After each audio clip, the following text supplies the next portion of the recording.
नमस्कार साथियों, आज हम आपके लिए लेकर आए हैं जैन धर्म से संबंधित प्रश्नों को जो आगामी परीक्षा में आपके लिए महत्वपूर्ण हो सकते हैं।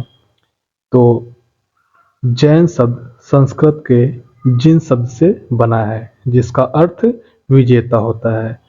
ये जैन शब्द हमारा संस्कृत के जिन शब्द से बना हुआ है जिसका अर्थ विजेता होता है।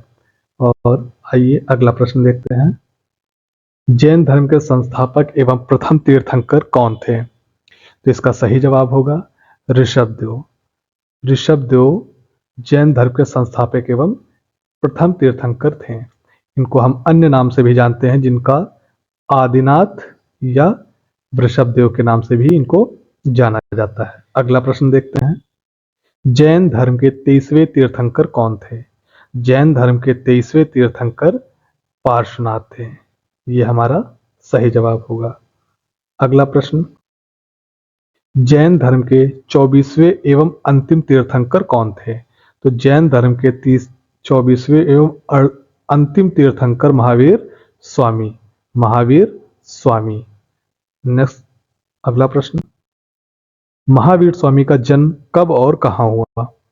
इनका जन्म 540 ईसा पूर्व कुंडल ग्राम वैशाली में हुआ। इनका जन्म 540 ईसा में कुंडल ग्राम वैशाली में हुआ। अगला प्रश्न।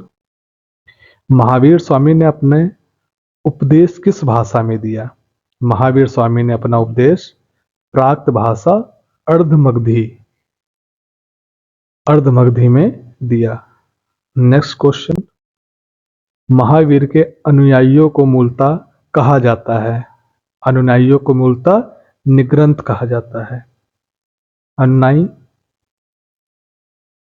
निग्रंथ कहा जाता है। अगला प्रश्न। प्रथम जैन भिक्षुणी कौन थी?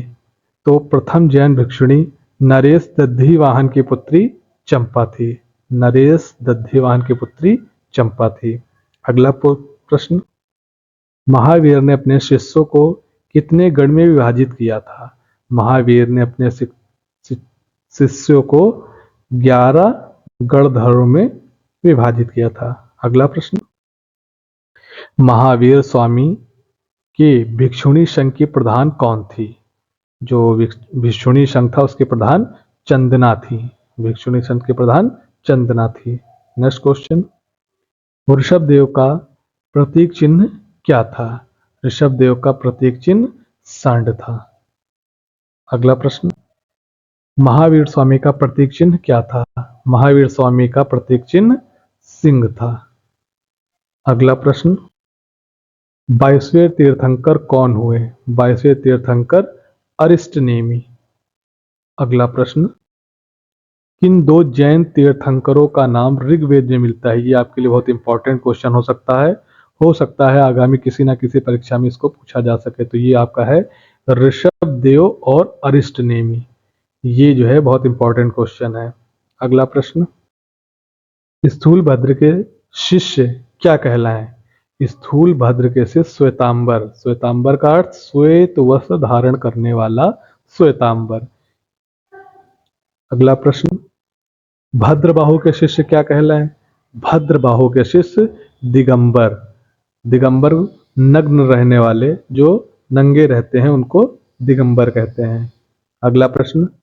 प्रथम जैन संगीति किस वर्ष किस स्थान और उसका अध्यक्ष कौन था? प्रथम जैन संगीति 300 ईसा पूर्व पाटलिपुत्र, स्थान जो था वो पाटलिपुत्र था और उसके जो अध्यक्ष थे वो स्थूलभद्र थे। ये भी आपके लिए काफी इंपॉर्टेंट प्रश्न है। अगला प्रश्न देखते हैं। द्वितीय जैन संगीति किस वर्ष किस स्थान पर और उसका अध्यक्ष कौन था? तो द्वितीय संगीति जो हुई थी आपकी वो 6वीं शताब्दी में हुई थी। इसका जो स्थान था वो वल्लभी जो कि गुजरात राज्य में स्थित है और इसके जो अध्यक्ष थे वो क्षमा श्रणव थे। ये भी आपके लिए इंपॉर्टेंट प्रश्न होता है। अगला प्रश्न देखते हैं। जैन धर्म के त्रिरत्न हैं। तो जैन धर्म के त्रिरत्न है सम्यक दर्शन, सम्यक ज्ञान और सम्यक आचरण। ये जैन धर्म के त्रिरत्न हैं। अगला प्रश्न देखते हैं। जैन धर्म ने अपने आध्यात्मिक विचारों को कहाँ से ग्रहण किया है? जैन धर्म के आध्यात्मिक विचारों को संख्या दर्शन से ग्रहण किया हुआ है। अगला प्रश्न, जैन धर्म में ईश्वर की मान्यता नहीं है। तो जैन धर्म जो है वो ईश्वर की मान्यता नहीं है, इसमें आत्मा की मान्यता है, इसमें आत्मा की मान्यता है। अगला प्रश्न, जैन धर्म में संपूर्ण ज्ञान को क्या कहते हैं? जैन धर्म में संपूर्ण ज्ञान को कैवल्य प्राप्त होना कहते हैं। तो ये भी आपके लिए काफी इंपॉर्टेंट क्वेश्चन है। अगला प्रश्न देखते हैं, महावीर पुनर्जन्म एवं कर्मवाद में विश्वास करते थे। तो हो सकता है कि आगामी परीक्षा में पूछा जा सकता है कि महावीर किन में अपना विश्वास करते थे। तो इसमें आपका सही जवाब होगा पुनर्जन्म एवं कर्मवाद। अगला प्रश्न, जैन धर्म मानने वाले कुछ राजा कौन थे? तो इसमें आपके उदायन, वदराजा, चंद्रगुप्त मौर्य, कलिंग नरेश खारवेल, राष्ट्रकूट राजा अमोघवर्ष और चंदेल शासक शामिल थे। ये आपके इंपॉर्टेंट राजा थे जो जैन धर्म को मानते थे। अगला प्रश्न, धन्यवाद। आशा करते हैं आपको प्रश्नों के जवाब सही मिले होंगे। Thank you.